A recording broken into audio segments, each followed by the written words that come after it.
Soomaali waa mid wawliya meydha matana weeyo meel bay ka wada timid heestaas waa caan dadku way wada barteen way wada yaqaanaan haddii ay jirto dheg wax ku qaadanayso way fariinta anigu way iga gudubtay anigu fanahan waxaan ku soo bilaabay anigoo arday ayaan soo bilaabay barnaamijkii weynaa ee la dhihi jiray heesaha hirgale ee toddobaatamaadkii ka soo bilowday dalka ayay heesaygu ku soo aanbixeen ama Bashiir Cali Xuseen ba lagu bartay markaana arday baan ahaa kadibna markay ardaynimadii aan ka soo gudbay macallin baan noqday macallinimadaydu waxay ii sii gudbisay inaan ka mid noqdo kooxdii iftiin ee wasaaradii waxbarashada iyo barbaarinta fankayguna sidaa ayuu ku socday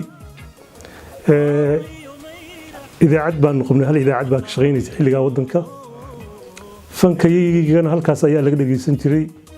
waxaan nasiib u yeeshay inaan noqdo shakhsigii labaad ee TV-ga qaranka ee Soomaaliya heesa ku duuba inaan anigu noqdo Bashiir Cali Xuseen ahaan heestii ugu horeysay oo aad u caan baxday oo ilaa xilliganba ay fanaaniinta cusub qaadaan waxa la jiray arji imisa adoo kale arji la timid oo film ayaan iri awada u joojiyay ayay ahayd ogow nafta kuman adige imisa adoo kale arji la timidun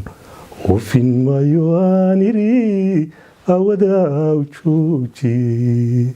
heesta ayay ahayd ilaa haddana waxaan u maraynayaa inay dhalinyaradu weli qaadaan